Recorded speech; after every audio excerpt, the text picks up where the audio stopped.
भोपाल से प्रस्तुत हैं प्रादेशिक समाचार। मैं समाचारों के साथ बाबूलाल अहिरबार। अब समाचार विस्तार से। मध्य प्रदेश में अब सूरज देवता ने 3rd डिग्री टारगेट देना शुरू कर दिया है। प्रदेश की भीषण गर्मी की चपेट में आ रहा है। मध्य प्रदेश में सीजन में पहली बार तापमान 43.2 डिग्री पहुंच गया है। यह अब तक का सर्वाधिक तापमान है। सतना, सीधी, रीवा, भोपाल, टीकमगढ़ समेत 28 जिलों का अधिकतम तापमान 40 डिग्री सेल्सियस के पार पहुंच गया है। मालखंड में 42.8 डिग्री, खजुराहो में 42.6 डिग्री, सीधी में 42.4 डिग्री, टीकमगढ़ में तापमान 42 डिग्री और खंडवा में 42.1 डिग्री, रीवा में 42.2 डिग्री सेल्सियस रहा है। मौसम विभाग के अनुसार भीषण गर्मी का असर रहता है। वहीं अगले 4 दिन तक प्रदेश में आंधी, बादल और कुछ स्थानों में लू चलने की चेतावनी जारी की है। आधा मालवा, निवाड़ यानी इंदौर, उज्जैन संभाग के जिलों में तेज गर्मी पड़ सकती है। पूर्व दक्षिणी हिस्से यानी नर्मदापुरम, छिंदवाड़ा, बैतूल समेत 13 जिलों में बादल, आंधी वाला मौसम रहने के आसार है। पश्चिमी विक्षोभ के सक्रिय रहने के कारण कुछ जिलों में बूंदाबांदी भी हो सकती है। 6 और 7 मई को प्रदेश में कहीं कहीं हल्की बूंदाबांदी के आसार हैं। लोकसभा चुनाव का तीसरा चरण। आज इस चरण में 11 राज्यों की कुल 93 सीटों पर मतदान होगा। इसमें मध्य प्रदेश की 9 लोकसभा सीटें भी शामिल हैं। 7 मई को सुबह 7 बजे से मतदान शुरू होगा और शाम 6 बजे तक चलेगा। पिछले 2 चरणों में कम मतदान को देखते हुए इस चरण में अधिक मतदान की कयावत सामूहिक रूप से की जा रही है। चुनाव आयोग की अधिक मतदान की अपील कर रहे वहीं राजनीतिक दल भी सभी मतदाताओं से वोट डालने की अपील की है। भाजपा प्रदेश अध्यक्ष BD शर्मा ने मतदाताओं से अपील करते हुए कहा कि मैं प्रदेश के मतदाता भाइयों बहनों से आग्रह करता हूं कि ज़्यादा से ज़्यादा मतदान करें। अपने मित्र, रिश्तेदार, पड़ोसियों सहित अधिक से अधिक लोगों को प्रेरित करें। आपका एक वोट बहुत महत्वपूर्ण है। आपका एक वोट विकसित भारत के संकल्प को पूरा करेगा। भोपाल के यूनियन कार्बाइड कारखाने में दोपहर आग लग गई। आग की लपेट से देख आसपास के इलाके में अफरा तफरी फैल गई। आग की ऊंची लपटों को देखते स्थानीय लोगों ने नगर निगम को सूचित किया और फिर फायर ब्रिगेड के अमले के मौके पर पहुंच गए। बुझाई MP। मध्य प्रदेश के जबलपुर पुलिस ने रेशमा हत्याकांड में कार्रवाई करते हुए पति सहित 3 अन्य लोगों को गिरफ्तार कर लिया है, जिन पर कई धाराओं में मामला पंजीबद्ध कर उन्हें पूछताछ की जा रही है। इधर हत्या और गिरफ्तारी को लेकर परिवार अस्त व्यस्त हो गया है। बता दें कि मृतक के परिजनों का रो का बुरा हाल है। वहीं आज पुलिस की बड़ी कार्रवाई देखी गई।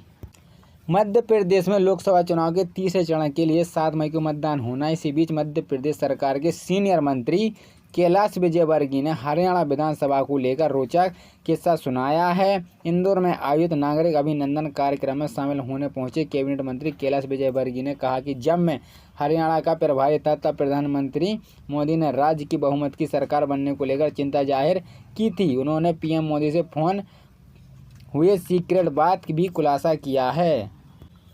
राजस्थान सरकार के शिक्षा मंत्री श्री मदन दिलावर ने राजस्थान के सरकारी स्कूल में मोबाइल पर प्रतिबंध लगा दिया है। सरकारी शिक्षक अपने पास मोबाइल नहीं रख सकते हैं। स्कूल में केवल प्रिंसिपल के रूम में प्रिंसिपल का मोबाइल फ़ोन ऑन रहेगा। इसके अलावा किसी भी शिक्षक के पास मोबाइल मिला तो उसके खिलाफ कार्रवाई की जाएगी। मध्य प्रदेश के हरदा में माध्यमिक शिक्षा मंडल भोपाल से संबंधित सरकारी स्कूलों के खराब रिजल्ट को लेकर एक निष्कर्ष सामने आया है। हरदा की लोक मीडिया ट्रायल के निष्कर्ष सामने आया। हरदा की लोक जिन स्कूलों में प्राचार्य, शिक्षकों के रिश्तेदार, अतिथि शिक्षकों के पद पर नियुक्ति किए गए थे उन सब का रिजल्ट बिगड़ गया है। हरदा में इस तरह की नियुक्तियों की संख्या बहुत ज़्यादा है। यही कारण रहा है कि 85 हाई स्कूल में से 24 हाई स्कूलों का रिजल्ट 33% से कम आया है। इसका तात्पर्य है कि इन 24 स्कूलों में बच्चे नहीं बल्कि शिक्षक फेल हो गए हैं। जिले के टॉप सरकारी स्कूल भी एवरेज साबित हुए। इंस्टाग्राम पर इन दिनों लगातार अपडेट आ रहा है। एक और नया फीचर आ गया है। इस फीचर का उपयोग करके आप सीक्रेट स्टोरी पोस्ट कर सकते हैं। यह केवल उन्हीं फ्रेंड लॉस फॉलोअर को दिखेगा जैसे कि आप अलाउ करेंगे। स्टोरी बनाते समय स्टिकर आइकन पर टैप करें। दिल्ली के उपराज्यपाल विनय कुमार सक्सेना ने प्रतिबंधित आतंकी संगठनों से कथित राजनीति पंडित के मामले में मुख्यमंत्री अरविंद केजरीवाल के खिलाफ एक जांच की सिफारिश की है। एलजी ने प्रतिबंधित संगठन सिख फॉर जस्टिस से कथित तौर पर राजनीतिक फंड लेने को लेकर इस जांच की सिफारिश की है। बीके सक्सेना सिफारिश की है कि चूंकि शिकायत एक मुख्यमंत्री के खिलाफ की गई है और एक प्रतिबंधित आतंकवादी का संगठन से लिए गए राजनीतिक फंड से संबंधित, ऐसे में शिकायतकर्ता द्वारा दिए गए इलेक्ट्रॉनिक साक्ष्यों की फोरेंसिक जांच सहित पूरी की जाए।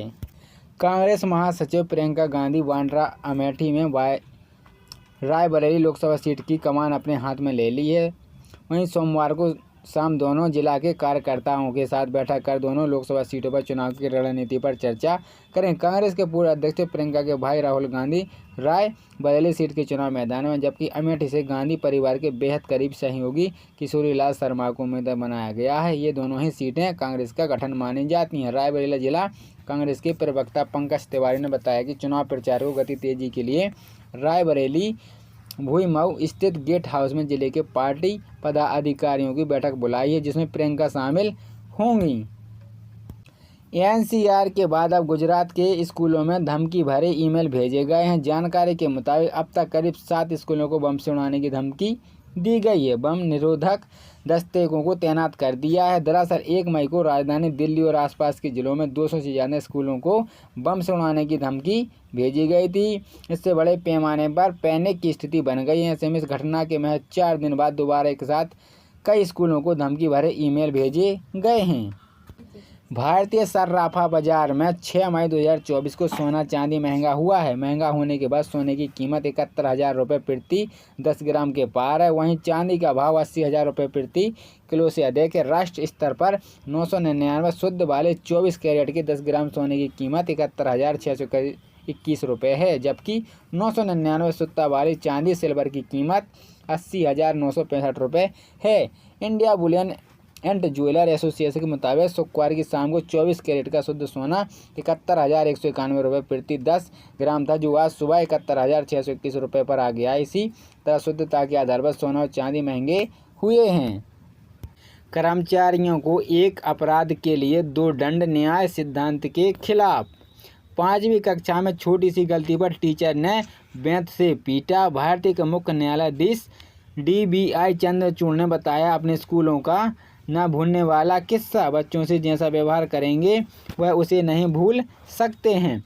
B.Ed कॉलेजों की मांग, प्रोफाइल अपडेट करने की तारीख बढ़ाई। उच्च शिक्षा विभाग ने UGPC के साथ B.Ed के कोर्सों में ई-प्रवेश के मध्य से 1 मई से प्रवेश प्रक्रिया शुरू कर दी थी। प्रदेश के कई B.Ed कॉलेज अपने प्रोफाइल अपडेट नहीं कर पाने के कारण काउंसलिंग से बाहर हो गए हैं।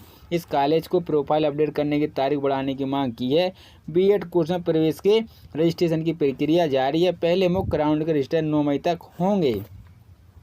AM.Ed फोर्थ सेमेस्टर के लिए 17 मई तक भरे जाएंगे फॉर्म। प्रोविजनल मार्केटिंग में संशोधन के लिए आवेदन 10 मई तक। CM राइज पिछले वर्ष की तुलना में 10वीं का 2.5 और 12वीं का रिजल्ट 17% बढ़ा।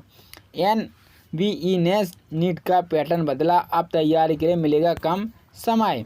पेरेंट्स को स्कूल में AC का खर्च उठाना चाहिए, दिल्ली हाई कोर्ट। धनवंतरि आयुर्वेदिक महाविश्वविद्यालय देश का पहला कॉलेज जहां मन में बुद्धि के विषय की शिक्षा दी जा रही है। 19 साल पहले बंद हो चुका है। सड़क परिवहन निगम अभी भी अस्तित्व में ना, कर्मचारी को सैलून ना, रिटायर हो चुके लोगों को पेंशन। स्टूडेंटों को प्रोविजनल के साथ अब डिजिटल डिग्री भी देना। RPV हाई कोर्ट का फैसला, 2 महिलाओं को जल्द मिलेगा दिवंगत पति का बकाया इंक्रीमेंट। नीट में डमी अकेडमी में बना MBBS स्टूडेंट पकड़ा, बोला 50,000 ले लो, मुझे जाने दो। CM राइज विश्वविद्यालय मल्हा आश्रम के 23 विद्यार्थियों ने JEE एडवांस में सफलता पाई। रुक जाना नहीं योजना, राज्य मुक्त स्कूल शिक्षा बोर्ड ने जारी किया शेड्यूल। 12 तरह के पहचान पत्र का विकल्प, पर्चियां सुविधा के लिए, वोट देने के लिए पहचान पत्र। जिला में कक्षा 5वीं में 46 एवं 8वीं में 9 स्कूल एवं बीच बच्चा पास नहीं कर पाए। रजिस्ट्रेशन में पूछ रहे 20 क्षेत्र बिजनेस करेगा या जॉब बताना होगा। 20 तक पंजीयन, 25 मई से आवंटित होगी सीट।